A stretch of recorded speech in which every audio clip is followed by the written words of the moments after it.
Hey guys, welcome to the Scully Sez podcast. It's Collin, Tom, and me, Patrick, coming at you today. Give us a like and a subscribe and enjoy the show. Yes, okay. And do you know what we're talking about today, do you, sir? Well, we're talking as usual about a myriad of topics, but one of my favorites and the one I'd like to start with is my good friend Billie Eilish and her Ah, compatriots. Billy. Oh, Billy. Yes, you can't get much dumber than Billy, but go ahead and tell us about Billy. Well, as usual, she had, just like any celebrity, she had a lot of thumbing at the nose to do to those of us regular folk, about how we live our lives and interact with the country that we call home. And so the Indian tribe, I think, I don't want to sound like a jerk, so I don't really know what it is, what the name of it is, but it started with T. But an Indian tribe, basically was like, well, your house is on stolen land. So like if we're gonna like beat the book on that rhetoric, why don't you start there? And now it's looking like there's some lawyers who are getting involved, which you'd be excited about this, Pops. Oh, There's yeah. some lawyers getting involved who are now saying, you know what? You don't even got to pay us. We'd happily sue her for that, the rights to that land back now that she's admitted it's stolen, you Yes. know? Yes. So it's a pretty interesting, and again, I'm not saying that anyone be trying to make awareness for human rights or something. Yeah, great, do your thing. But when you use such trite and easy and lazy false equivalencies to make your political points, once in a while the leopards are going to eat your face, and that's how it goes. Well, now this is again, I shouldn't be saying something like this, but I don't find her entertaining at all. And I see her videos, and it seems to be screaming out, me, and don't you see what I'm doing? And her she's not a very good vocalist either. She's not really singing. She's kind of yeah, and that's who she is. And so, but she seems to be very obsessed with herself, don't you see? And of course, you must listen to every word that she says. She never went to school. She stayed home. She was homeschooled. Never went to high school. Never dealt with anybody. You see, so how she knows how people are supposed to act or anything is a mystery. But anyway, she's Well, played the. Mhm. and on top of that, Pops, not only that, we're assuming, you could be not a traditional education, and you can become a great, artist, and that's that, you can have like a intelligent opinion, maybe not educated from the standard stuff, but whatever. But this person is using their position to admonish people like you or me, or really the one that's more annoying is admonish someone like Collin, right? Mhm. Meanwhile, she's from like an uber wealthy family that Oh yeah. she's like a total nepo baby. Her parents are, I don't know if they're in the industry per se, but I'm sure Oh they have yeah. friends in the They industry. have industry connections, yeah. She Her was famous when she brother, was 15, you know? yeah, She had a record deal when she was and, 15 and years her old. brother's So, Phineas, who's another huge producer. yeah. Oh yeah. So they're it's a thing. And so my thing is kind of this, right? Like, and I kind of deal with this a little bit, especially at like work. Like, obviously I have not obviously, but obvious to me, I have privileges over some of the people that I work with, right? But that means that I could give you advice on how the best way I think to handle something, but I can't tell you that the way that you're handling something given your circumstances is wrong, right? And that's kind of that line where you're like, well, I kind of have more privileges than XYZ person. That's the whole point of privilege, is like, all right, I'm not going to really act like I know what their life is like. This is a person who has the most immense privilege possible. Like, her life was already good as a normal person, and then at 15 you become a multimillionaire famous person because you leverage connections from the industry. And I'm not saying that there's not, a sound and whatever, but I actually tend to agree with Poppy. She's a little breathy and whatever. It's not the vocalism isn't what's so good. It's the production oftentimes. I mean, I'm thinking of that one song where it's please, please, please don't prove us wrong or whatever, that one, that chorus. The production is the part of that sounds great. You know what I mean? Like, that's the part of that song that's so awesome. I don't think that it's really necessarily just merit of her talent. Right. I think the big problem about celebrities like hosting their opinions vocal like that is that they are out of touch with reality, and oftentimes they've been out of touch with reality since they've been born, and their parents were out of touch with reality. There's a wealth distribution when it comes to politics. I feel like, and once you get into the higher ranks of money, politics is like just something for, I guess, people with less money.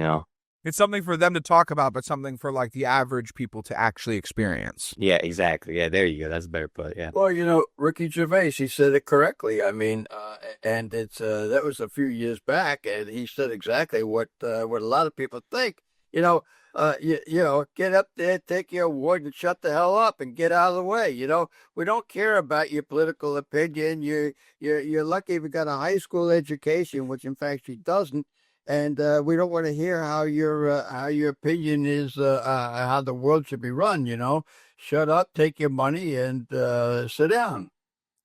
Well, and that's the thing too, right? Is it's like this festival of back padding that we're essentially watching this person, lecture us at. It was the same way I thought about Greta, right? It's like you've been in the world for less long than my League of Legends account has been active, dude. Like I don't care at all. And it doesn't mean that you don't have merit. It's just the reality. And I don't care at all what you have to tell me about the world. At all, period. I don't. And it's not that anyone younger than me, I don't care. I mean, I work around 20-year-olds, 22-year-olds. I learn stuff about the world from them all the time. It's not that you stop learning from people younger than you. Kanye West says all the time he doesn't listen to anyone older than him because he's like, what's the point? Like, what idea are they going to have that I'm the best of my generation as far as a tastemaker? Why would I listen to someone who didn't succeed as much as me? And obviously that's a very Kanye take. Don't get me wrong. I mean, that is as Kanye as very Kanye. Yeah. But, I get the message. You know what I mean? I get the idea. And like, so you can learn from young people, but at the same time, there's like, when I'm being lectured by a young person who travels around the world in a diesel yacht that costs, millions of dollars, Greta, or when it's, Billy, who her house didn't get destroyed during the Palisade fires or anything like that. So she must be somewhere even extra more exclusive, but I know she's near there. It's like this person is the uberest of the uber wealthy. I can't go into a store without hearing her music, which, get your success, good job, but come on, man. I don't give a shit what you have to say to me about anything political, Well, sir, are you familiar with the Washington Post? Are you familiar with that? Well, it was purchased by a fellow by the name of Bezos. And Bezos has just slashed approximately 1/3 of the staff. And of course, the reason was because his place is losing money like crazy. And the reason is because they have these opinions and they're very, very one-sided.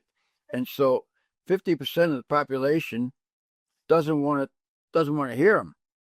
And so that's what we've got with the and so, but I've noticed a number of these reporters that have been fired. They're saying, well, even though you're losing money, don't you see, and you're losing tremendous amount of money, this guy Bezos, he's got the obligation to continue to support these guys, even though they're losing money. So that's his obligation, and that's the way they feel. He has to subsidize them, even though nobody cares what they have to say, and so that's kind of a crazy idea. But the reason why I bring that up is because it seems to segue into into the idea that, if you have an opinion and you don't want anybody else's opinion, you lose most of your audience, and then you can't insist on the fact that people listen to you, paying attention to you. And I think that's part of the problem that we have with a lot of these celebrities now. They're alienating people. They're alienating a lot of people. What they should do is shut the hell up. Yeah, I think part of the problem also is that a vast majority of people do listen to these celebrities, and they do like to hear out their opinions and stuff. Because oftentimes, people don't speak about the stuff that's going on around them and the politics, and then they see, somebody that music that they admire or movies that they enjoy, and then they start speaking of stuff that's going on, and they just go straight to their political ideologies without thinking for themselves. Well, and now we're past 10 minutes, so I can accurately reply to that with an adequate amount of passion. So, I can't fucking stand celebrity worship. I can't stand it. I mean, of the things that make me want to like go Unabomber and just like turn the internet off or something, right? You know what I mean? If I could or whatever, like go crazy. That's one of my top things.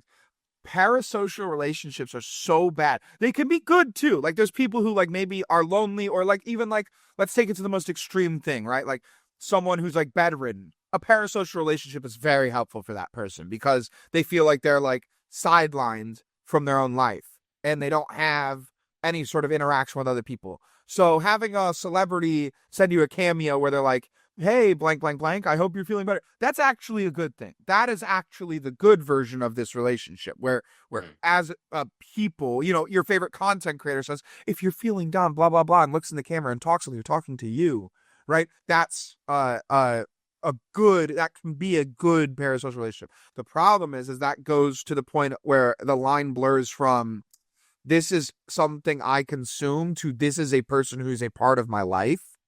And so then what you're saying right there is totally true. Like when I'm giving the political opinion, like say Poppy gives a political opinion and it's maybe not a political opinion I agree with. I'm going to give Poppy way less pushback than I give to XYZ random person, right? Because it's like, oh, well, I care and I care about your feelings, I care about your ideology. I respect where your ideology comes from. I don't even need the appealed authority because I already have, that already exists, right? And so if I feel that way about a celebrity, when the celebrity tells me something, I hear that and I'm like, oh, I respect where that comes from because, Eminem just totally knows geopolitics. You know what I mean? And it's like, or you just like Eminem, right? But like, it's just a problem. And it's really signified by the fact that like, you could get like a guy like Caleb Williams, which like, no disrespect, obviously, you know what I mean? Like, praise. Like, thank God, they decide that God, the Dolphins are the worst they've ever been. The Bears or the Bulls just blew it all up. The Bears are the only thing keeping me safe. The Bulls is a different subject. Yeah, I can't. Maybe at the end. I can't. Yeah. Okay. I don't think we're talking about it yet. So, but like they're getting their information from Caleb Williams, right? Like Caleb Williams will be like, hey, like, this is a really bad thing that's going on. And people will be like, oh my God. And it's like, okay, like I get it. He's almost the only 4,000-yard passer in Chicago Bears history. His politics don't matter though. Like, let's watch how he does on the field, but like, who cares what he thinks, like, and that we need to get back to that level. People need to stop like with these podcasts, people get more and more familiar. They're in our homes, literally, right? And it's like, but you're not though. Like, and by the same token, I'm not in yours. So like, I may not know what's best for you, and my opinions may not be best for you because I'm not considering you when I make them. Yeah, I want to ask because I haven't been around as long. Like, where did this all stem from? Like, is this like a new social media thing that just happened, where like all of a sudden the celebrities have like the A+ voice, or was this like something that's been going on for like centuries, decades? Oh, I wouldn't say centuries, but I would say probably within the last 20 years, actually. Yeah. It's funny because you see, in actually going way back when people actually had to work difficult jobs out there, plowing the ground, working with a rake. Big labor, yeah. Yeah, having calluses on their hands, having back-breaking work every day, you have these people that they called minstrels, and they were considered the lowlifes, which in fact they were. They tended to be drunkards, and they tended to be ne'er-do-wells, but they would entertain you. And so you would throw them a couple of scraps, just go throw some coins up there on the stage. They were nobodies.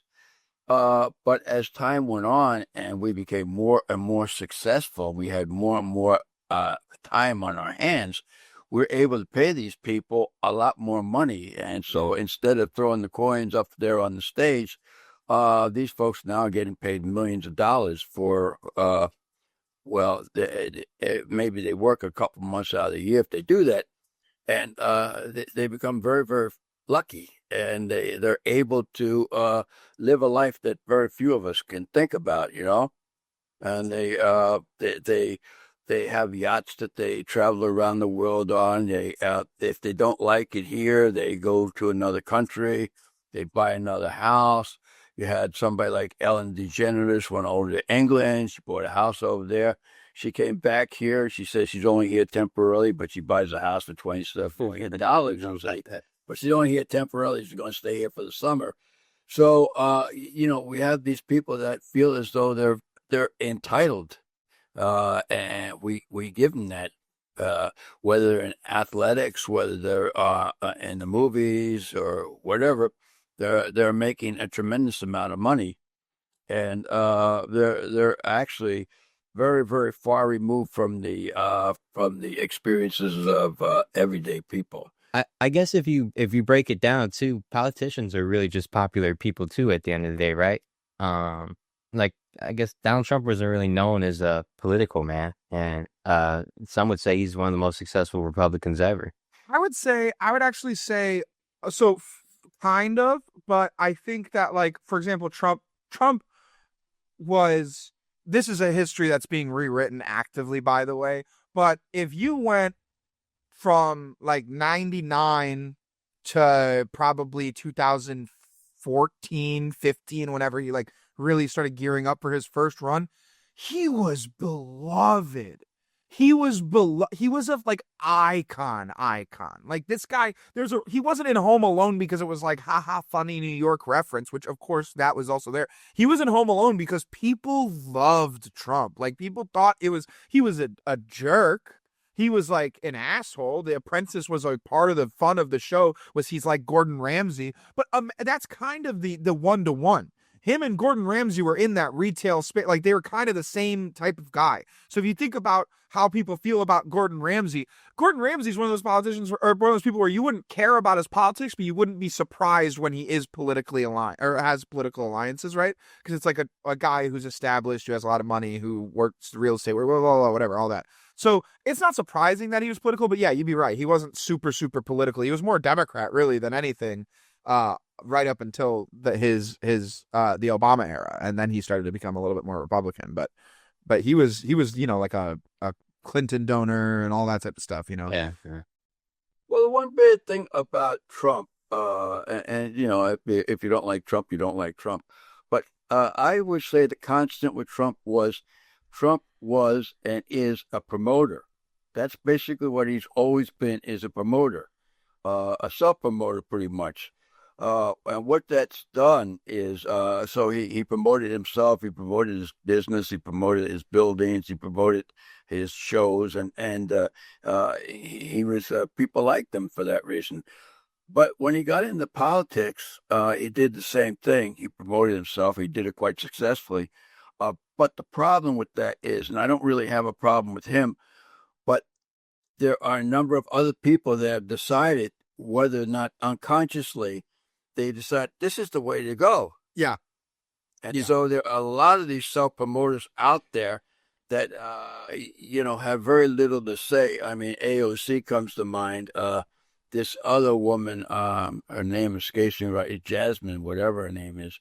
But these are performers. They're not saying a whole hell of a lot, but they're performing, and they're trying to get to the center of the stage. But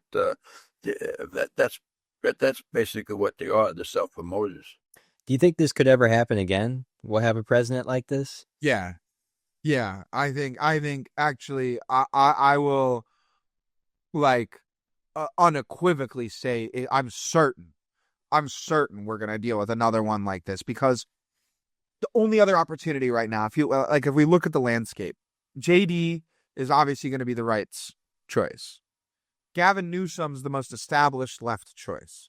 AOC is right behind him as far as the people that they mess with, right, over there. So she could maybe be the vice or something, or they'll try and full run her and, kind of, I think she's better than Kamala, to be honest, but we'll see, whatever. But the point is, that's who they have.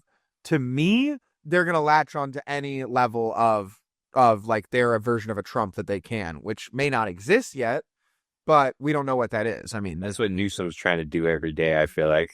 I feel like he wants to become Trump. He's going to be the first guy who turns himself into a reality TV star to help him get into the presidency. He tweets all day and stuff like that, just like how Trump does. And yeah, he's problematic. And then it shouldn't be lost on anyone that there's also a chance that we get an Elon type guy too, right? Like those type of guys have now wiggled their way in, and they started to realize, like Tesla full self-driving got through a lot of bills when I was there. Like that was pretty interesting. You know what I mean? Like that type of stuff. So you don't know, but a celebrity president, I think that's almost like an undivorceable thing at the moment, because we're in an era where information and attention are like the best resources that you can take from. Actually, I'm totally stealing this take from Bo Burnham, who used to make like comedy shows and like little songs and stuff like that. But he was one of the first people to use the internet to blow up as a big comedian, and he very quickly cold turkey and was like, nope. I'm done. I'm over it. And part of that reason is because he's like, it's an attention game now. So now, however much of your attention I can take, however many minutes I can take from your kids, how many minutes I can take from your job, how many minutes I can take away of your life, and I can stack them up in this little box and package them up and sell them to an ad person. As long as I can do that, I'm a profitable company and I'm serving my shareholders. That's their only obligation to you. So in order for a news place to want to send information out about Trump, they have to be getting that, right? And a guy like Trump does that better than a guy like Clinton or a gal like Kamala, you know? Although you will remember that there was a fellow by the name of Reagan, and Reagan was also a movie star. Yep. And so he's a great communicator. Trump is a great communicator. Now, you may not like what he's communicating, but you're getting the message, and you may not like the message. Yeah. And he's doing it a lot of times free. In other words, he's getting free publicity because of who he is and the way in which he expresses himself. Mm-hmm. Yeah, like the fallout with the Ukraine president, that was big. Yes. Yes. I mean, the list can go on. I mean, there's stuff every week for that. In the ballroom, all that type of stuff. Actually, total side note here. This is crazy, and I'm not going to get into the overarching conspiracy, but this is just a little thing that I've been like, it's been rolling around my brain. I want to mention. So there's some crazy conspiracies going around with all the Epstein stuff coming out and everything like that, and basically Pizzagate got all but confirmed and stuff, and so now people are like, oh, geez, like, oh god, okay, wait, hold on, my neighborhood we were crazy a decade ago. Yeah, like my neighborhood schizo was more right on politics than anyone else that I listened to. Oh shit. The crazy guy in 2016 was right. Yeah, like I have friends that I like stopped hanging out with because I felt like, oh man, you might like kill someone because your political beliefs are so crazy, and now I'm like reading Epstein documents that are like, no, not only were they documents. Yeah, it's like they were wrong because it was so much worse. It's not that the so didn't get it. He didn't know the depth. But anyways, what I was gonna say is one of those things is I can't remember the name of the kid involved, but some guy basically said that Trump had some involvement, and he got a tent stake kicked where the sun don't shine,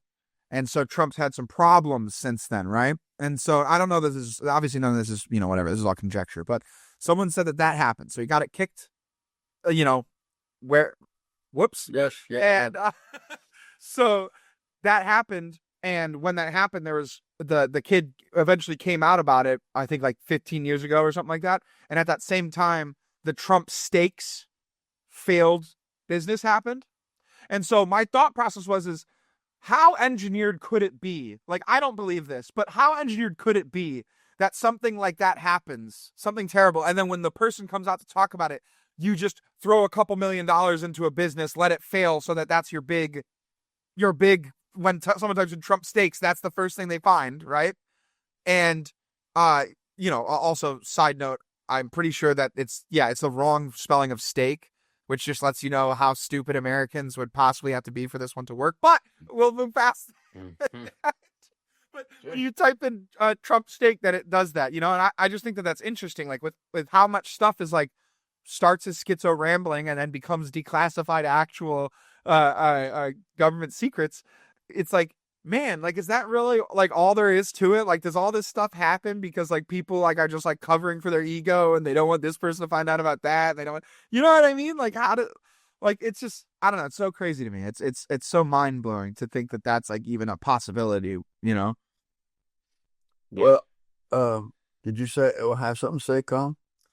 No, I mean, I was just gonna say, like, I mean, yeah, it is crazy, and honestly, like, I was talking to my grandpa about this, like, like you never heard of this stuff, like, even 10 years. I mean, well, 10 years ago it was 2016, but Yeah. we'll say 15 years ago, like, I mean, you would hear some things. I was like 5 years old, but I read old stuff. But I mean, all this coming out now is just like it's like everybody was right all along, but nobody's getting prosecuted about it. You know what I mean?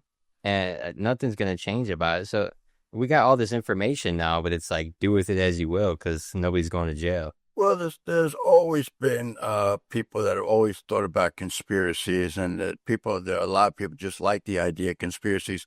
But the real conspiracy started many years ago. The conspiracy started really in 1963. Man, 1963, there was what they call the Kennedy assassination. Yeah. And Kennedy was supposedly assassinated by this fellow by the name of Oswald. But since that time, we've had people say, "Oh no, there are people on the knoll, and there were FBI people, and there Woody were Harrelson's CIA father people." was one of them. Yes, and so the fellow Oswald, he was shot by another fellow by the name of Ruby, and Ruby, of course, he had cancer, and he was terminal, and he died shortly thereafter. And so since that period of time, the idea of conspiracies has kind of flourished. There was J. Edgar Hoover with the FBI. They talked about that. Mhm. They talked about the McCarthy era. So these things have been fermenting for years, but it's gotten worse within the last, say, 15 years. So, but people are intrigued with the idea of conspiracy theories. And there's some people just love to think about them. Well, I think where this all jumped off from, where it metastasized and became what it is today, where it's everything, people are totally infatuated with it, is obviously during the Trump era. But where it really blew up was, Colin, you might not even know this, but it's under the Obama era. So one of the biggest questions when Obama was president, one of the biggest things that people loved to cite He was an American was citizen. his birth certificate. That's where this started becoming totally like normal on television. I basically watched Tucker or whoever like dog whistle the N-word about Obama for And I might be wrong about this, but wasn't it Trump that started that rumor too? I don't know about started, but he certainly enjoyed that rumor. Yeah, Yeah, he definitely put some building fire. Again, no, I think it's out there. I think a number of people all over, Republicans, Democrats, they love that rumor, you see, because it would be so outrageous Right. that you would have somebody that was not the citizen of the United States being elected president. So there are a lot of people all over that got into this. But as we were saying before, Trump is a master. He's a master blowhard, and so he had absolutely no trouble grabbing this and making a big thing out of it. So yeah, and I actually believe they uploaded an image of Barack Obama's birth certificate online because it was so out of hand that they actually showed it. Yeah. On the WhiteHouse.gov website. Yeah, they did. Yeah. Mm-hmm. Yeah. Oh yeah. There's a lot of things like that and so but if I'm not mistaken, now you correct me if I'm wrong, but I thought that we were going to be talking about celebrities that were giving their opinion about different things. And in a very roundabout way, we weren't talking about a celebrity who does often give his opinion about. Well, I think I'll agree with you, sir, in a very roundabout way. I'll agree with that statement. So, but here is getting back to maybe somewhere around there. There was a fellow by the name of Johnny Carson many years ago, and he was considered to be, even today, the greatest of all the late time talk show hosts. And one of the things he said was, you never get into politics, because he said he didn't feel as though, and his opinion would have been respected more than any of these other guys. Sure. He said you don't get into it because, of course, you're going to lose 50% of your audience. And he said it's just this is It's people, our business. yes, people at the end of the day, and this is what happened. At the end of the day, people want to be entertained. They want to have some fun. You see. And they wanted to have something, they wanted to laugh at something. So in the old days, you would have a guy like Rodney Dangerfield get up there, and he would come up with all these crazy ass jokes, and people would laugh their ass off, and they'd say, hey, it's funny stuff, And you'd have these wild and crazy guests get on there, and of course, it was good fun, and so. You really didn't know, and you didn't really care what Carson's political affiliations were. It wasn't important. So now you come up with these guys today, and there's no doubt that you get lectured by this guy Kimmel, who Oh my God! And I think we talked when he was not crying on the on his show. He started out with the Man Show. You remember? Yeah. And we had these well-endowed ladies were jumping up and down the trampoline. That was his thing. Yeah. And if he wasn't doing that, then he was talking about chugging down beer. So he's like a frat bro. Yes, that's right. And he literally is. He's like a frat bro, and I gotta watch this guy get crocodile tears once a month about immigrants that he literally doesn't give a damn about. He isn't doing shit to help these people. He doesn't give a shit. He just wants to talk to me about it. Yes, exactly. And you get Seth. He's along with the ride. Seth Meyers. Yes. So yeah, those eyes are glazed over. He's not there anymore. Yeah, and so of course you get Colbert and you get Stewart. And, we really, we don't really care about it. Colbert. Used to be very funny. Yeah, he used to be very. He would pretend he was this right wing guy on the Stewart show. It was very funny. He's like pretending to be Glenn Beck, practically almost. Yeah. Very. Is humorous. He was very good. Whereas now, we really don't really care what he has to say, and but anyway, he says it anyway, and so he's turning a lot of people off, and so and not only does he turn people off, he's getting people actually angry with them. Oh yeah. And so you have 50% of the population, wants to beat him up. And so it makes no sense. But, he's supposed to be entertaining. And that's the reason why he's going to get the boot and Colbert's getting the boot, because people, it's not fun, whether you agree with the guy or not. I mean, so that's why Fallon, I don't really like Fallon too much, but that's why Fallon is never going to lose that job ever. Yes. He gets a little political, he'll talk about what he cares about a little bit, for sure, he's whatever, but it's very much more about like boom, boom, boom, like music, games, let me just do this fun stuff, fun. And you can tell, like, from all, and I have heard from some people who worked with him, a couple people that went to my school worked on SNL, and he's a mixed bag. He's not actually as nice as he seems to be. But most of them are. Presents very nice. Well, I've heard the opposite most of the other time. Like, for example, like Keegan-Michael Key. I think that's the one. Or no, Keegan. He is the one from Key and Peele, I think. But Keegan is he's very nice. Evidently, sent gift baskets to crew members who like worked 2 episodes with him. Stuff like just classy shit where it's like just the right way to like be. And so there is a lot of cool people, but point being that he tries, even though he obviously has to have some level of political programming because it's just what it is. He tries to make the fun be what the focus is. It's supposed to be fun. It's supposed to be, you turn on late night and forget about the news show. That's tomorrow. problem, tomorrow's issue, and honestly, I'm just thinking about this right now. This is kind of like just coming to my head right now.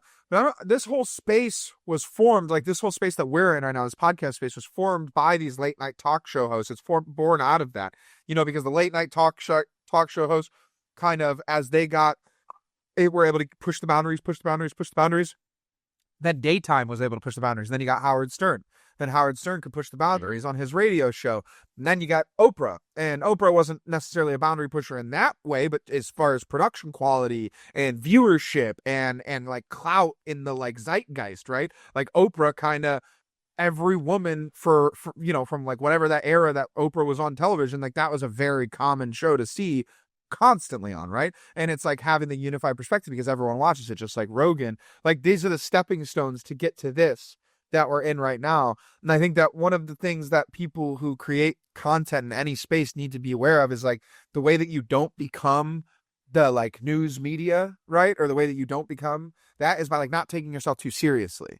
You know what I mean? Like when it becomes a multi-million-dollar corporation, the podcast that you're like running, you gotta like then take the step back. I think you have to unwind that a little bit because that's no good anymore, right? Like that's, the product is gone now. The company exists.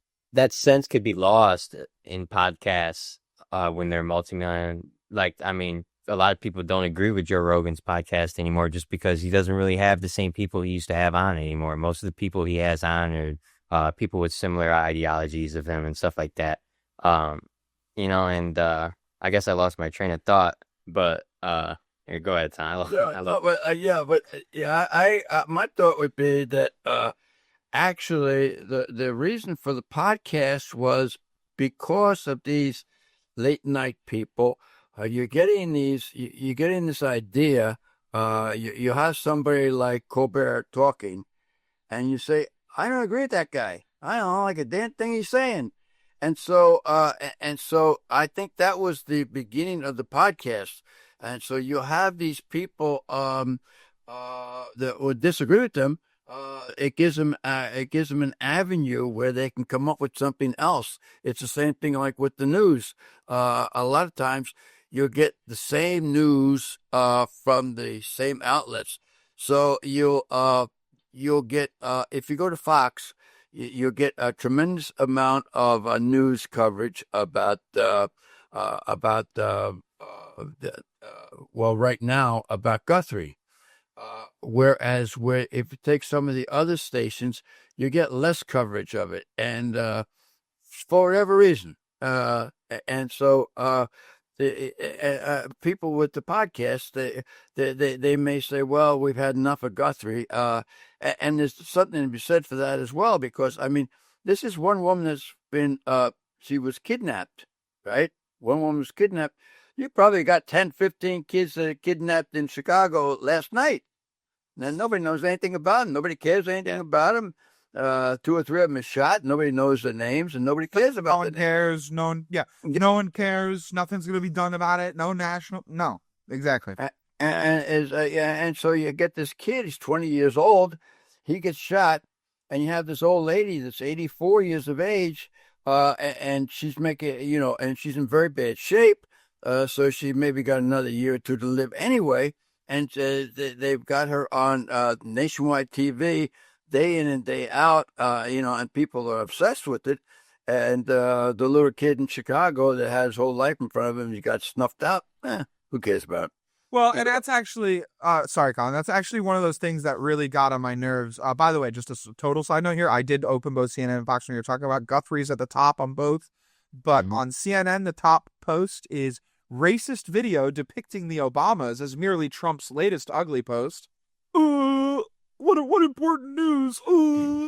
And then on Fox, it's X-Squad Democrats' payment to controversial firm made torpedo comeback House bid.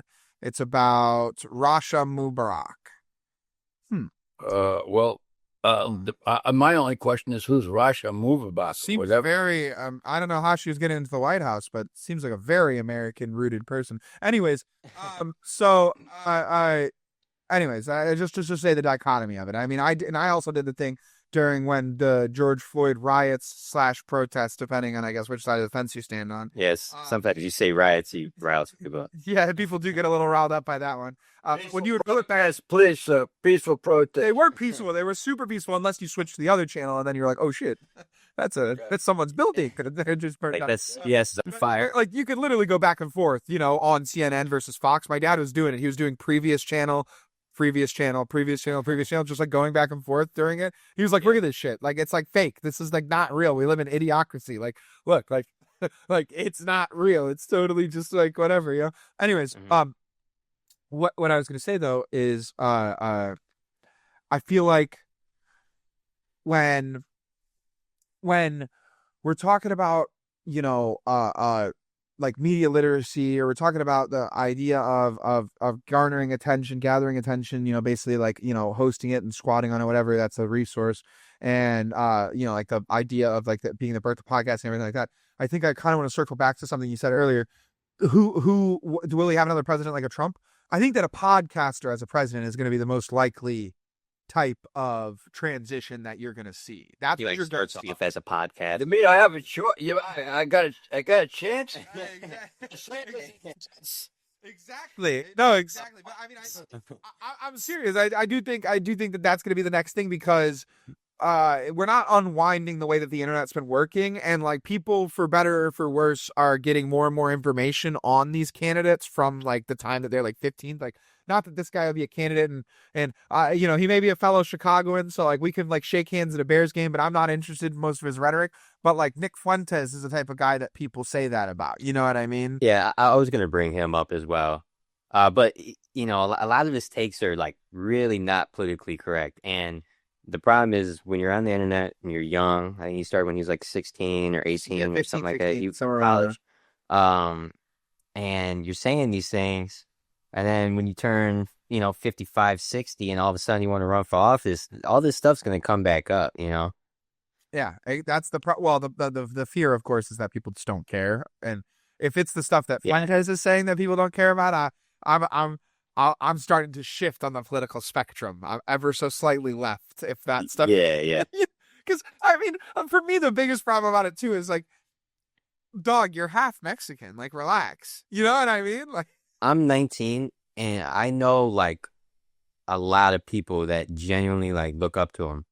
And think that like what he says is like, sure, he says like some great things, like everybody can say a few great things every once in a while, but a lot of what he says is like actually really harmful to not like a group of people, but just to society is in general. It's bad. It's like table flip ideologies. Yeah. You know what I mean? Yeah, exactly. And I know a lot of people that like think that like he could run for president, and they would vote for him. Same, absolutely. That's literally why I brought him up. I was figuring you would be tapped in that same, group. Like, because don't get me wrong, there's stuff that he says where I'm like, yeah, that's cool. Or there's even stuff that he says where I'm like, maybe that's not my political belief, but I appreciate that someone's out making content that's pushing that type of language boundary. I want people to say whatever the hell they want, and I don't want it to be a big deal. You know what I mean? I kind of like that.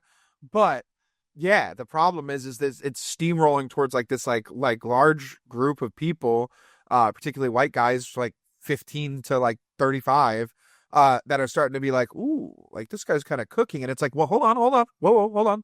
Like he can be interesting. He can be based. He can be whatever. But like, let's listen to the words that are being said here, because this gets dangerous fast. You know what I mean? Like, we thought Trump was dangerous. What happens when you have the kids who grew up under this regime? Right? Yeah, and I never knew of the Trump that was like you guys were talking about earlier. Like, I never experienced that. The only Trump that I knew about was from 2015 onward, when he was talking crazy about like women, when he's getting on the bus and stuff like that. That's the only Trump I knew. Crazy is like grab him by the pussy, right? Which is, I'm showing what you're talking about. Yeah. That whole controversy. This is Poppy, by the way. I'm gonna flawlessly put us back into the celebrity conversation here. All right. Actually, That was on a like he was on a bus for like a WWE event or something like that. This is like very common. That was a very common type of behavior, whether or not you don't like how he said it or what he said. Joking around like that was very common and very acceptable amongst guys. Okay, I can't. And hey, your favorite ally person that is is your guy that you think is just so girl power. He said something like that. Let me get 15 minutes with him. I'll have him saying whatever. Trust me.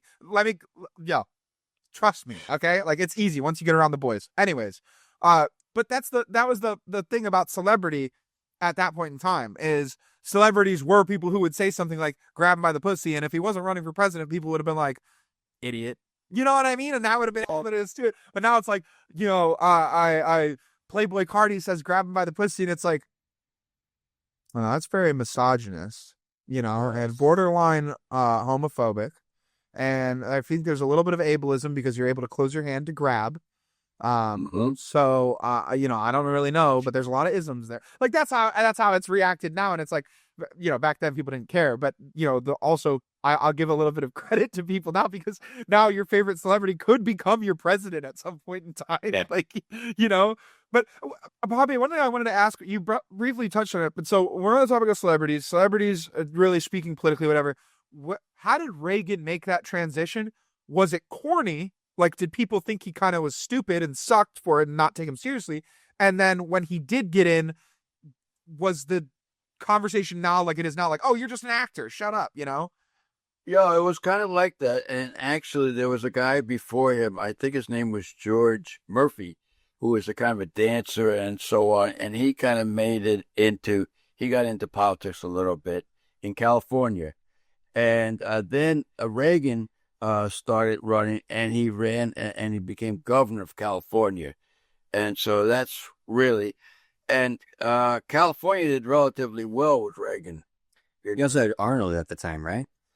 They did relatively well with Arnold. Actually, when this guy took over, there was a large surplus. But, getting back to celebrities that actually, this is the one that really kind of shocked me. Mark Ruffalo. You've heard of Mark? Yeah. Big fan of Mark Ruffalo. Yeah. Mark, he's the Hulk. You know that, did you?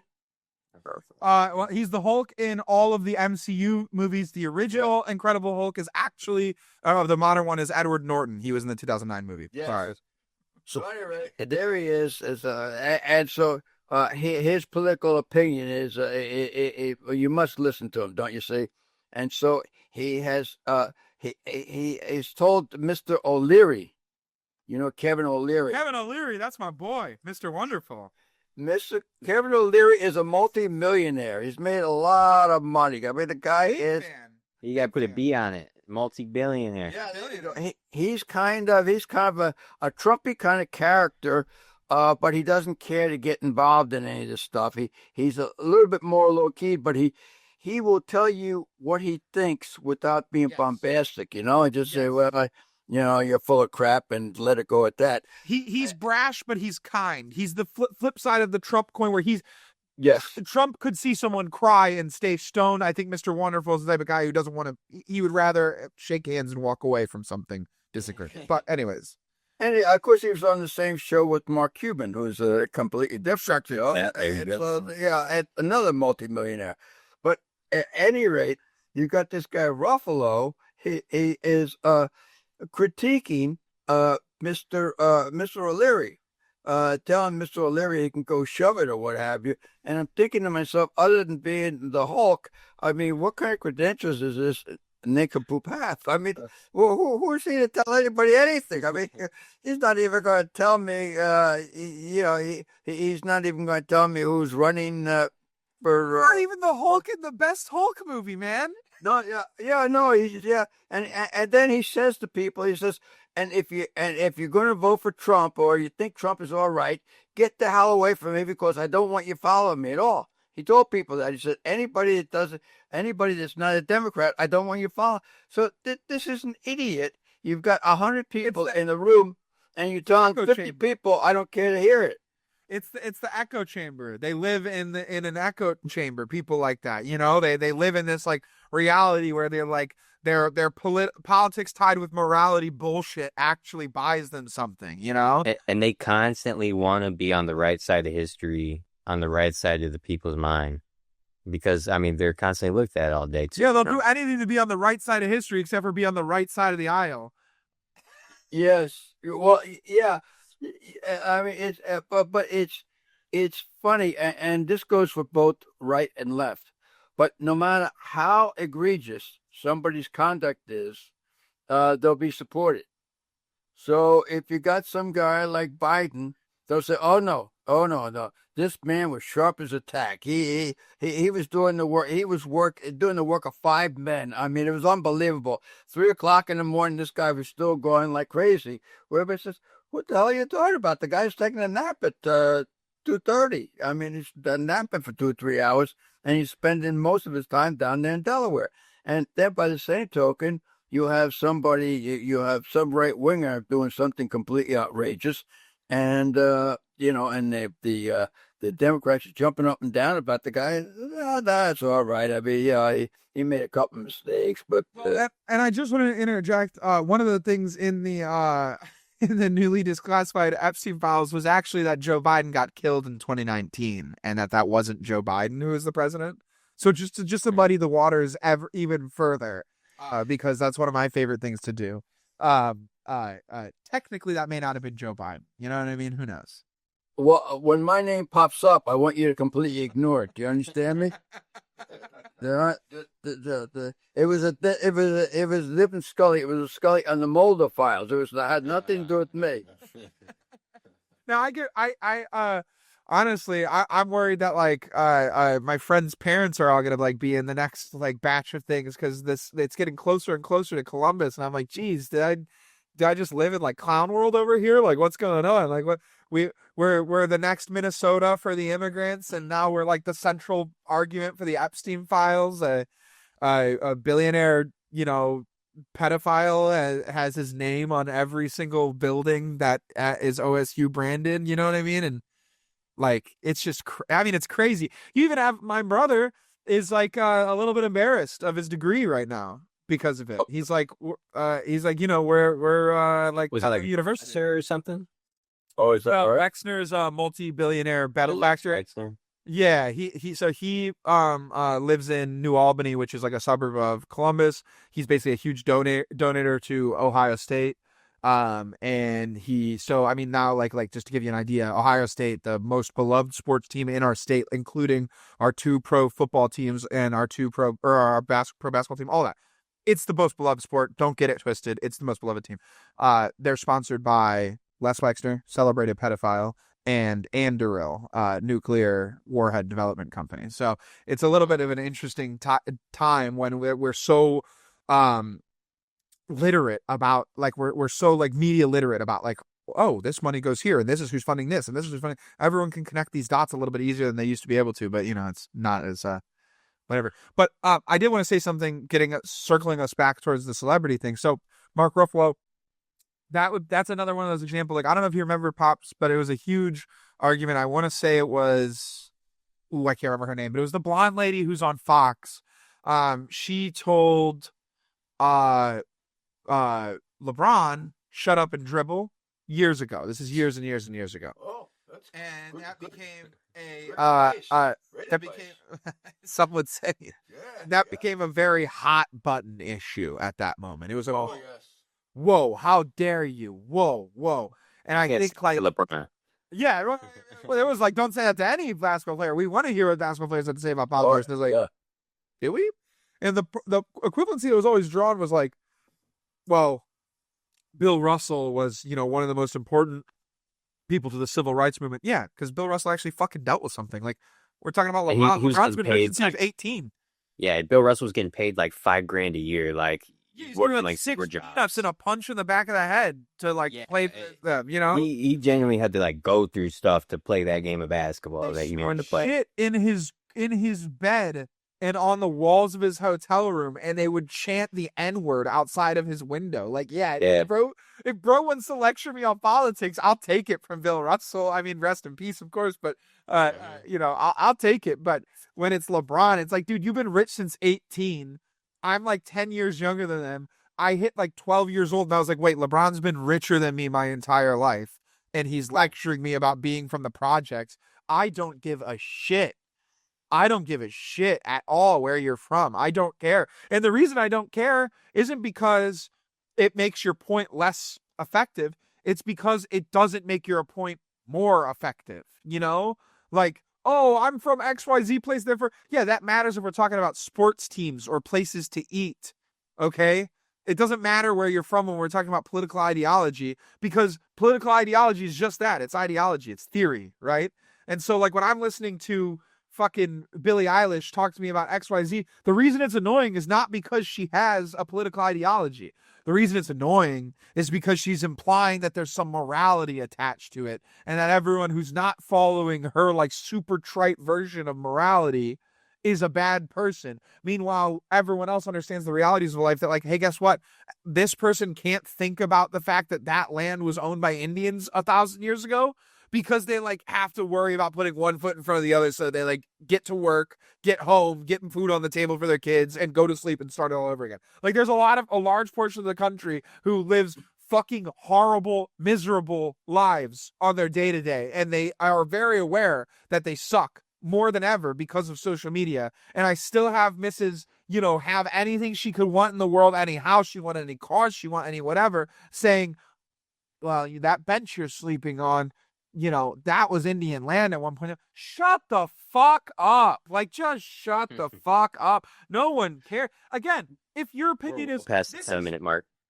Oh, I know. And it's like, if anyone else, it's like, if you have the opinion that you want to, like, get on the grandstand and talk to me about it, fine. That's fine. Don't you fucking dare imply morality to me. Like, how dare you? You know what I mean? You don't even, borderline, you being a star, you're immoral. You're already borderline immoral, by your very existence. And then, like, from her, you didn't even do shit. From one Nepo baby to the other. Fuck yourself. Shut up. No one cares what we have to say. They don't. It's like, I'm sorry. I know that it's aggressive, but it's just like, dude, like, sometimes it's okay to have an opinion and no one care. That's fine. It doesn't matter. You don't have to add some moral weight to make it like you have to care or you're a bad person. Like, it's also okay to be a little self-aware and to think, maybe I don't need to share my opinion and I could just accept this award and I'm just going to go on with my day and I'll be on the right side of history because no one's going to care what I said that night. maybe I'll just thank God and my parents and my partner and my whatever, and I'll leave. You know what I mean? Yeah. So, and speaking, I suppose, of one of the biggest celebrities, and this is probably the most salacious of the bunch, you remember the man from Microsoft, Bill Gates? Billy? Oh, yeah. All right, Billy seems to be, he has some unusual predilections. Did you know that? Oh, yeah. He was with Mr. Weinstein. Oh, yeah, Epstein, whatever the hell it was. But he was there and enjoying himself. His wife is his ex-wife. Miss Melinda, yes. Yes. Well, you know why she divorced him? Do you know why that I thought there was no you share this. I'm curious to hear why. You know this. I love this. Yeah, I know why. I believe we call it, to be politically correct, I believe we call it STD. Do we not, sir? Yes. Oh, I know about it is. Yes, he not only was he messing around, you see, but he was messing around kind of promiscuously and recklessly, what one might say, you see, without certain types of... Some would certainly say reckless. Yeah. Yes. And so bad enough that he would do it recklessly with the other ones, but then going home, you see, and yes. And so once she discovered, when she went to the doctor, I see, and the doctor said, "Oh, Mrs. You've got a sexually transmitted disease. What have you been doing with yourself? Don't you see?" And she says, "Well, not too much, but I do remember Bill being." And so that was the end of that one, don't you see? Mm-hmm. And he was frantically trying to cover that up, Bill was. Oh, yes. And might I add, Bill had no clue about what was going on. and he never got invited to the island, just like everybody else. Oh, yes. Well, Willie Dynamite's well past that. But Oh, yes, yes, yes. Only philanthropy was talked about with. Yeah. So I don't know who else, but it's sort of interesting. There are people, of course, that they keep on talking. They're trying to get Trump in there, and so I don't know whether or not that's going to happen. You well, see? I feel like listen, was the guy was Trump definitely involved in it? Of course, to some degree. And I here's what I have to say. If we think that every single person on those lists is involved with the overarching conspiracy, you're crazy, because it's just like, listen, even if it is it's a not blackmail realistic. thing or whatever, it's just, like, not, listen, of the weird people in the world, not that many of them's like deviancy is pedophilia, right? Like, there's a lot of people who, like, that's a knee jerk, like, I hate you. There's a lot of people who, if you were to mention that you were engaged in those acts, might kill you, like, might actually risk their freedom and kill you. It might be their hard line. Yeah. So many people have so many traumas associated with that type of stuff. You know what I mean? So, like, that's not something, it's the same thing as like the flat earth. If the earth was flat and Russia knew that they could tell us that our government was lying to us, they would tomorrow. They'd show us a picture tomorrow of the flat earth, because it would remove our trust in our government to such a degree that they would be able to come in and cause some problems. And that's like what a business does. You cause a problem in another business, come and clean up, whatever. Or corporations, not business. Anyways, but yeah, like, no, if people knew that he was doing that to such a large degree that it was, Trump and this guy and this guy and this guy and this guy and every person I don't like is all in the files. If all of them are going there for that, then we have a way bigger problem than people think there is. I'm sure it's selective individuals, Yeah. Well, I think the real question is, did they get to the island? I think once you get to the island, then you're highly suspect, you see. It was, it wasn't even just the island though. He had a lot of properties. He had one in New York, property in New Mexico. Yeah, I suppose that's true as well. Yeah. Yeah, he had that, like, I'm gonna butcher the street, so apologies, but a 52nd Street or whatever mansion, like, huge. He had like the biggest house in New York, something like the that. biggest private residence in New York was descriptions. My own personal opinion is there's definitely something to uncover about Trump, because if there wasn't, I feel like he'd be trying to pursue Bill Clinton and the likes of them already. Well, he never hated Bill, too. Just a side note, that's something that constantly gets misconstrued. He actually doesn't. I don't think he even still has a problem with Hillary. He actually said the other day that he doesn't hate Bill that much, but yeah, it's Hillary. I don't think anybody really dislikes Bill. Bill is like they call him Slick Willie. I mean, and he is a life. So did Monica. Yeah. Yes. Yeah. Well. Yes. Call him. That's true. But Slick Willie. He was always likable. He. Yeah. He's just. It's a president who got a BJ at the table in the Oval Office. Like, everyone knows what it is. Like, you know what I mean? Like, we can call a spade a spade. He's fucking chill. You know what I mean? To him and JFK. Yeah. But, of course. Yes. Well, JFK was. Yeah. He was up there. They say he was up there in a helicopter with Angie Dickinson. This is like every is this a who's who list? Oh yeah. So he goes way back. Kennedy. Oh yeah, yes. So this is good, just good old American fun. You see what I'm saying? Kennedy had back problems too. You gotta cut her some slack. Oh yes. I think that shows you, like, the kind of the weird divide that we've had now, right? It's like every president who did something like that, Clinton being the biggest example, everyone's like, I might still like this guy. I don't now morally think that this person's the worst person ever and they're like Hitler or something, but I lost respect for him. A lot of people lost respect for Clinton, where they're like, man, like, dude, you had a good thing going. Like, you could have, Yeah. And that's one thing. But now it's like this, like, religious tribalism where it's like Clinton did something that we disagree with, and in 10 years, someone might pull up the tweets where we, like, didn't condemn him and cause us to be, it's just this weird, like, schizo, like, again, having to be on the right side of every single issue. And it's like, dude, you're not going to be on the right side of every issue. I'm on the wrong side of, like, issues before I, like, have left my house oftentimes. You know what I mean? Like, that's just the way that it goes. You know what I mean? You're not going to have the right take on everything, Mm-hmm. So have we discussed, I think we've gotten through most of our celebrity fellows.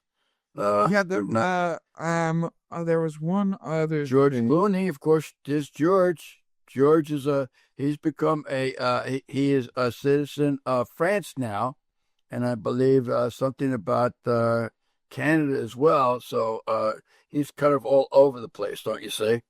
Yeah, well, and he had a very signature haircut. I used to rock his haircut my whole life, the Clooney. Oh, yeah. Well, he's very, very upset with the U.S. and decided he's going to get out of it for a number of reasons. His children are being educated in France, don't you see? Oh, So, that's what he's doing. So, that's good. so I don't know where the hell he gets off. Tried to tell people in the United States how to behave when he has little to do with himself. Yeah, he's French now. I don't give a shit what it is. It's there. French, yeah. If he's not French, he's French Canadian. I don't know what the hell he is. Yeah, au contraire, mon frere. That is correct. That is correct. So and I guess that's him. Who else do we have? And I think Tom Hanks has become somewhat politically incorrect as well. Yeah. Well, he's politically incorrect. Actually, you just said one that made me think of one. Rob Schneider. Yes. Yeah. He's gotten 1,000 times funnier since he became out of vogue because he revealed his politics. He's 1,000 times funnier. Well, do you know who? Now you know the guy who became is kind of conservative and has surprised people very much. So is a guy by the name of Adam Sandler. It didn't surprise me. Yeah, that's not too shocking. Game recognized game, but yes. Yeah. I saw it in the basketball shorts. I saw the basketball shorts. I was like, Yeah. yep. That's a good one. Well, maybe that's. I was saying about he tends to be Republican. What are you talking about? No, Is this like no, you're right. No, you're absolutely right. He does. He definitely is like right. Or I mean, that's what he said. But I'm not surprised that he's right leaning because his swag was very like New Balance Corvette dad swag, Yeah. which like usually comes. Better put is like he wasn't trying to be right for everybody all the time. He was going to Grammys in a suit and talking about how things got to change today. He was going to Grammys wearing like a hoodie, some shorts, and then he'll like crack a joke and no politic talk. Most of the time those guys are. That's what I like. Yeah. I don't want to talk about politics. I'm not here up here to get myself in the ward and get the hell out of here. Mr. Pierogi will never talk politics. Mr. Pierogi, he's got to be. If they found out in this Spanish, we have not had a Republican person in Congress. I don't think in 70 or 80 years. So we're in a hotbed of democracy. Actually, there is something we can talk about. I touched on it. Well, there's two things that we can talk about to send us out, and one of them we're going to be really brief on because it's a wound. Me and Collin briefly touched on it for a moment. But the first thing is, we talked about it last week. The Bears Stadium coming to Northwest Indiana. Oh yes, that's been moving still, and it's still moving towards Northwest Indiana. It doesn't seem like the Arlington Heights people have made any concessions. So, and I think we just passed some laws to like clear money for it or something like that, right? I'm not sure how it all works, but it just pushed open the doors wide open now. Now, if they want to, they could break ground, I think, tomorrow if they want to, Well, I think Mr. Pierogi said he's going to put his financial backing behind it as well. That'd be kind of cool. Everything. That'd be kind of cool. The Pierogi Bowl or something. That would be kind of sick. That would be just. That would be kind of sick. No, but anyways, the reason I want to touch on that is we talked about it last week, but I just see a lot of discourse about it, and a lot of people doing this thing that has been a common thing I've noticed on the internet, and it's acting like Northwest Indiana isn't just as much a part of Chicago as the north suburbs of Chicago. And it's like Arlington Heights is 45 minutes outside of the city. It has its own everything for infrastructure. It has its own damn airport. It's literally its own city 40 minutes away. You know what I mean?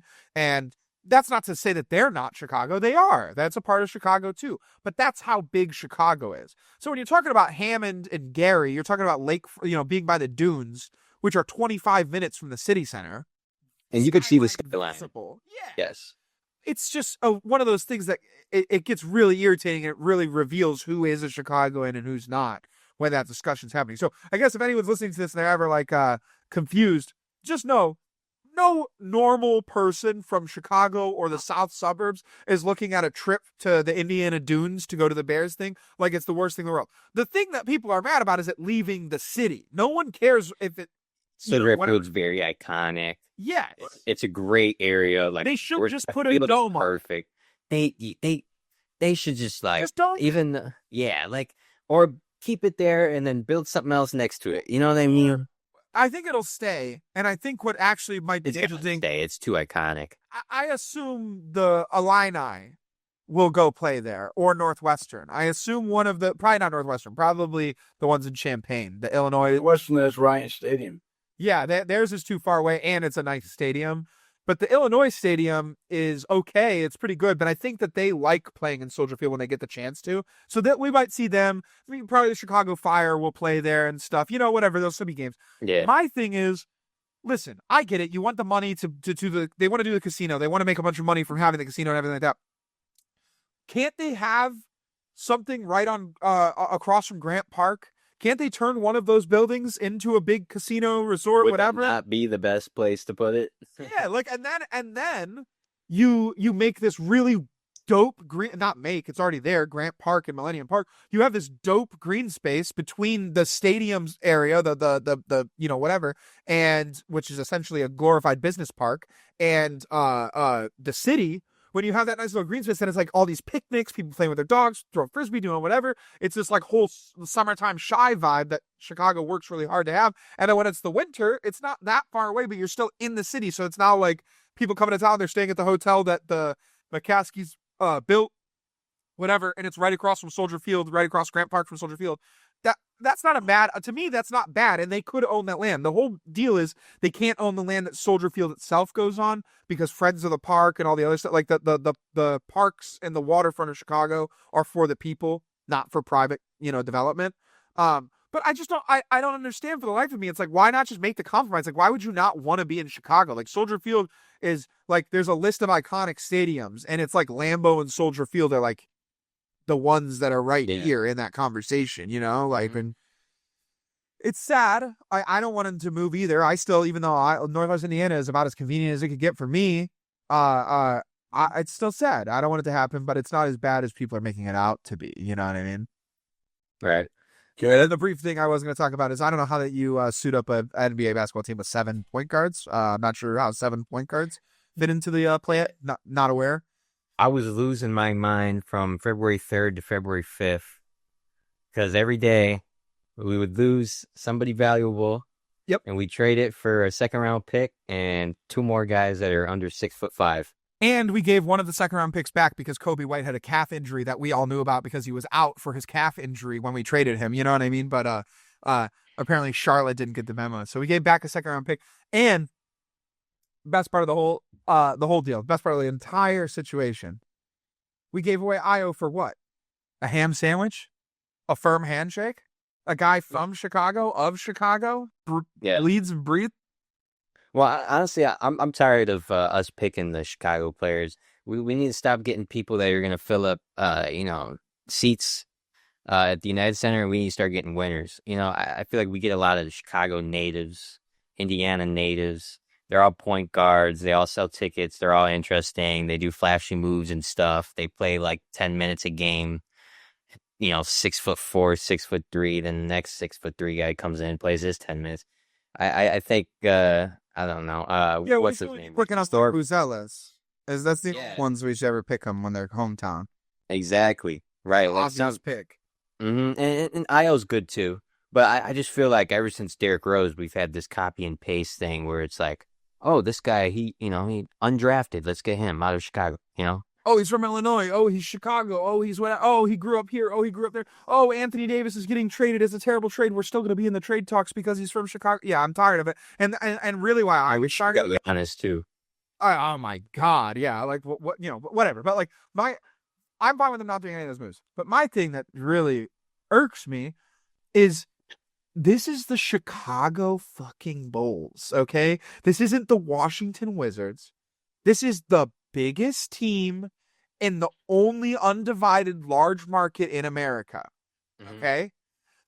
It's not small potatoes, like little business things we have to do. We should have had a scouting and analytics department for 25 years. We've had one for 4 years, okay? When we make trades, we should be willing to make trades that kind of like, It was a future. yeah, like have direction.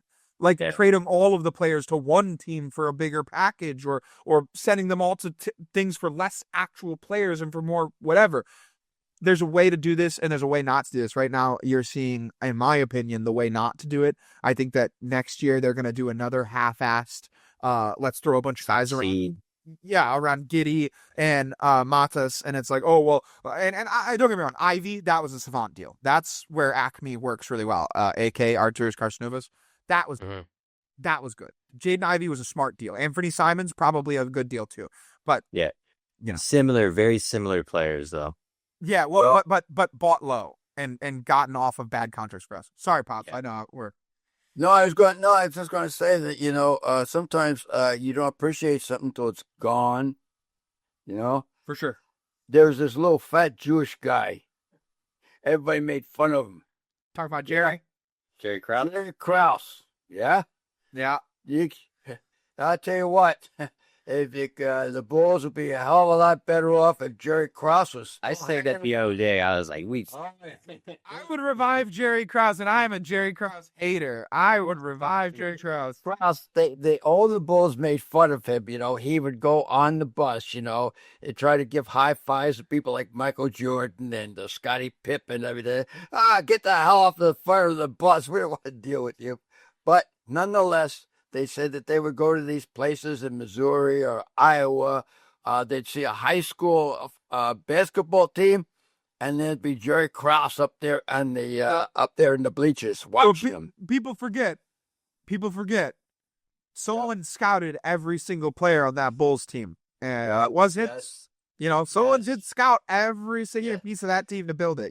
And he gave Phil Jackson his first ever. Phil Jackson was a coach in Spain. Yes. Coaching people all South America basketball. It wasn't. Speaking of that, that's one of the things that irritates me most. I actually really like Billy Donovan. I've always liked Billy Donovan. I think he's a very, very. I think he's solid. He's a winning, very good coach. We don't have the pieces ever around him that make it sense for him. But we had a great record when we picked him up. To be fair, with OKC, he was nuts. Like a 60% winner, 65%. Yeah, and mind you, 8 of those years were without like KD and stuff like that. It's like not a great whatever. But he was a good coach. Getting rid of Thibodeau was for me. I remember I was laying on the beach in Cape May when they traded Derrick Rose and got rid of Tom Thibodeau in like the same or no, it was the next year they got rid of Tom Thibodeau and traded Jimmy Butler, and I was like, why? Like, why? We have a team right now with a guy who can take us to a championship. And Jimmy, I saw it then. Not giving myself a pat on the back. I think a lot of he's the 2020 and the 2022 championships 10 years ahead. I knew who Jimmy could be. Jimmy to me was a LeBron, Paul George. To be fair, he was though for sure. And he was better on the Bulls than he was ever anywhere else. In my opinion, I know he was more prolific on the Heat as far as like where he got them, but he was a better player, I think, with us. But so then that happened, whatever, fine. But then when they traded Laurie, that was when I was like, okay, I can't, I'm just gonna observe now. I'll be as big of a fan as I can. I'll never buy another jersey until they go competitive. I'm probably never gonna go to a game. I'll never go to a home game because they don't get the revenue from away games. I'll go to a Pacers game when the Bulls are in town. But I'll never go to a home game until they fix it. I'm just, it's just like one of those things like, hey, you're going to take, I was born and the guy was finishing up his 4th, 5th, and 6th championship when I was born. And we haven't even gone back to the finals in my entire 30-year life since then. All right. Like, you're not dying. I want to add something. When that whole thing was going on the other day, I wanted to look into Reinsdorf a little bit. And he was he was really big in the IRS, like really higher up guy. And then like 84, he bought the Sox for like $20 million and the Bulls for had to have been like 16 or something like that. Yeah, it was like not a lot. Yeah, and since then he's just been the master of tax write-offs and keeping mediocre teams. Cash considerations. Yeah, You're talking about Reinsdorf? Yeah. Reinsdorf, well, of course, he's only part of a consortium, but the other thing about Reinsdorf, they said the problem with Reinsdorf is he's too loyal to his players. Is that I And know it's GMs, big time. Yeah, they say people that I know people that work for the Sox, and they say he just can't he can't get himself to get rid of these people. You know, yeah. Where you know, this other guy, the guy that came into IU, Signetti. yeah. Yeah. Now, there is a guy. He's in trouble. That's the guy right there. People are getting rid of people. You know, he's going to win. That's another one, by the way. I knew, and I told Poppy. He's not going to vouch, but I told Poppy, and I told my uncle when the video of Kurt Signetti walking onto the court during the Indiana basketball game, and he was like, I know y'all are a basketball school, but y'all better get ready because I'm about to do something. And I was ready before the season started, yeah, too. right before the season started, I was like, that's a guy who knows something that you don't know. Like, that's not shit you say as a college football coach when you're on the hot seat. That's someone who knows that seat is ice cold. He knows that this team loves what he's doing. You know what I mean? So that was a guy who had pure confidence. He saw 0 losses before he started the season. He's just like our old coach, Urban Meyer, to me. He's very similar to Urban Meyer. Not as great yet, but give him 5 more years. I'm sure that we'll be having that conversation. He's going to be the next Saban. He's going to be the new guy. I don't know if he'll ever be Saban because he is like literally a Saban disciple. It's so hard to be Saban, but also Urban Meyer and Nick Saban, both from Ohio. Anyways, I guess I'll conclude with this though: is there any coach that you know that came in with a team that was the worst, the absolute worst team?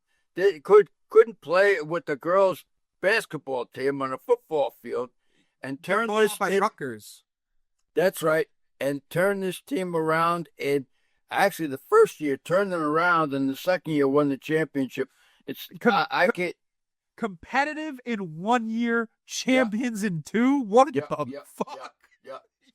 It took 1 year to figure it out, and they never lost again. And lose again. Not even to us. We have like a Frankenstein team over here in Ohio. We have the most disgusting collection of talent, and walked right past. And I don't know. Was Mendoza on the team last year? Or no? Was he? Okay. I think his brother left though. He transferred mid-year, and his brother just transferred. Yep. Georgia, yeah. Which was good for him. That was good. A good move for his brother. His brother, make his own name. See if he can replicate the Mannings. That'd be pretty cool. Yeah. No, it would be. It would be, especially if he ends up being the Eli who like fucks, like Patrick Mahomes or Drake May over for 2 Super Bowls or something like that. That'd be awesome. Yeah. All right. Well, I don't know how the hell we got there, but we got there, and now it's parting is such sweet sorrow. You've heard that, sir. Yeah, so I'm going to try my best to rattle it off the top of the head. Anyone who knows better, interject. But thank you very much for watching this episode of the Scully Sez podcast. We are on Apple Podcasts, Spotify, the YouTube, Facebook, TikTok. And am I missing one? Or is that good? I think that's good. Yeah, that might be it. That's right? Yeah. There may be another podcast app there, like Live One or something like that, but we're basically anywhere that you can get your podcast. Look us up. Give us a like. Give us a subscribe. We really the most important thing is to share it. Yes. Share it with people. Your best friend and your worst enemy. Yep. Spread the word. Yes.